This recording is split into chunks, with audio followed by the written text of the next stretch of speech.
Welcome to Entrepreneurial Book Club. Today we're going to discuss the book Thinking Fast and Slow by Daniel Kahneman. So we're going to discuss this book today. It's going to be like we usually do with three way of evaluating: the way it was written, the way it impact you, and then overall. Of course, we can highlight any things that we think it stand out from the book, but this is the way we usually do the evaluation. So, Stephanie, you wanna go ahead and start? Sure. Yeah. I had read this book for the first time a long time ago, and I loved it. It was kind of like the first, intro to that concept. And to me, it's still a 999, I will say. Oh, wow. Right now, this will be a week since I stopped drinking or consuming caffeine. I'm only drinking decaf coffee for the last week. The first day and a half, I had a headache, but that was about it. Mm-hmm. But anyways, the reason I bring this up is that since then, I've noticed that I have much more control over my kind of like impulsive behavior, if that makes sense. If it's almost as if there is a bigger gap between what my brain or body wants to do and what I end up doing. Even if it's just a little bit bigger, that gap, it's enough for me to like catch myself. Even if in little things like eating that cake or checking the phone, all these little things, I've noticed that I'm becoming better at not doing them. Having like a better control of yourself. Yeah. Also, it affects your sleep and stuff. But like before, I had a hard time falling asleep, and I would just default. Like my strategy was like, because I still had energy, so I would just get on bed when I knew it was time or around time, and I literally just scroll through my phone until my eyes got tired, and then I just fell asleep. I was drinking a lot of coffee, so that's probably why. And now I literally just start feeling tired like an hour before I usually go to sleep, and I have a lamp, and I literally just grab a book, and I don't feel any anxiety reading that book. I just read that book for like 10 to 15 minutes, maybe 20, and then I just fall asleep. So it has been really good. This is great. This is one of the habits that definitely it's a good to remove from, which is removing the phone before going to sleep.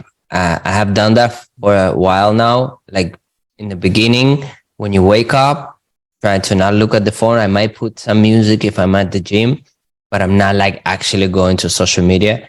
Same thing going when you go to bed. Before, try to not use the phone.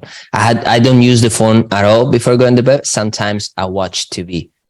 So, and it totally affects your sleep if you watch TV or not watch TV, or same thing with the phone. It's, from my understanding, you have to wind down your brain, so you can gradually fall asleep well. If not, you just continue being wired, Yeah. And now with the caffeine, which is great for you because I wasn't be able to remove it. But I did remove the time. I mean, I set a time when I can drink the caffeine, which is like before 4 p.m. After 4 p.m., I don't consume any caffeine because then I cannot go to sleep well. One last thing will be that concept of loss aversion. We tend to worry or care more about what we could potentially lose than excited about we could potentially gain. The power of losing is twice as much as the pleasure of gaining. Yeah. That's the sentence. Yeah, it's pretty impactful, which is very true. People sometimes focus more on not to lose than to gain something or gain the pleasure of gaining something. 100%. Let me start my evaluation. I honestly like the book. Just for me, it was a little bit long, a little bit dragging. It's a lot. I know a lot of examples. There is some good content. It's just I would like sometimes to have some sort of more excitement in the process. Overall, it's a good concept. I think it's very different, but at the same time, I was playing with it with myself, like the thinking when I do fast thinking or slow thinking. And it's very true that the first thoughts are the fast thinking. Whatever you do on a daily basis that is require minimum thoughts, it's just a fast thinking and you just do it. Now, the problem, the one that I encounter is, and that they talk in the book, and which was a great point, is when you are very busy and you have a lot of things to do, you are more inclined to always use the fast thinking. And it's so true. And there's a lot of things during the day that you have tasks to do, and you have timelines and meetings and back to back. So all the things that you do, it's fast thinking. There's no actual critical, comprehensive thinking behind the things you do. The best way, I think, or find a way to do better is to plan ahead of anything you're going to do. So let's say instead of just doing your task during the week, you actually plan your week or plan your day before and understand exactly every task, go over and try to do the implement slow thinking of that task, not just when the tasks come and do it. Because in some cases, fast thinking is not bad, but in important things, let's say in your business or in your personal life, fast thinking is not very, very good, because it's not a lot of thinking involved. You just come up with the fastest solution, and it's not necessarily the best solution. I mean, your intuition, I think it's always very important, right? And that's where the fast thinking and intuition comes hand to hand. I also think the experience in the topic or the thing that you need to do at the moment helps a lot also with the faster thinking. When you do something new that you have never done, it's going to take a lot of more time to understand and get the best solution of it with the slow thinking. Now, if you have a lot of experience in a subject, then maybe fast solution is going to be the best solution because you already know and you have experience with it, right? But still, doing that fast, maybe you just automatically doing it, but you don't know all the details of the thing. So now you rush it through based on your own experience, but you don't know all the details because you didn't do the slow thinking and process it and understand the whole problem, you know?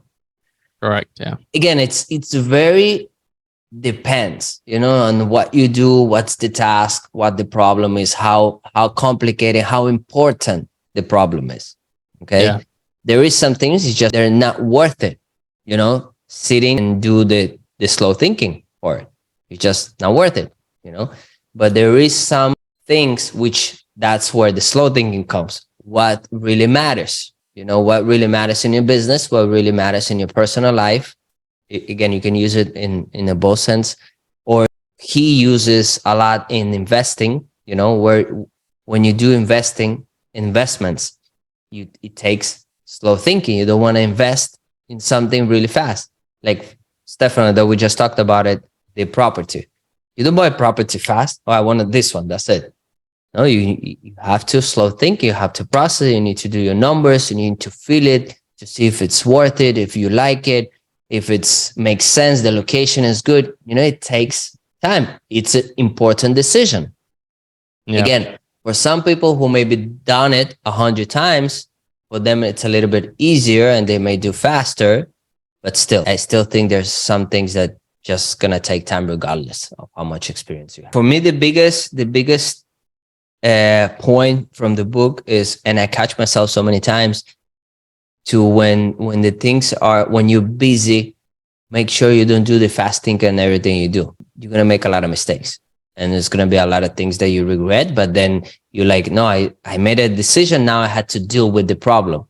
But you could avoid the problem if you were thinking slower at the moment, because I'm a lot of times I'm facing the problems and I'm doing them and I'm fixing them. It's fine.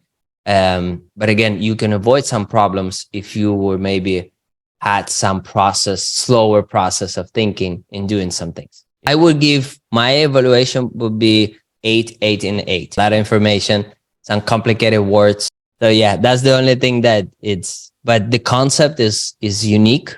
It's great. I definitely like it. Definitely recommend.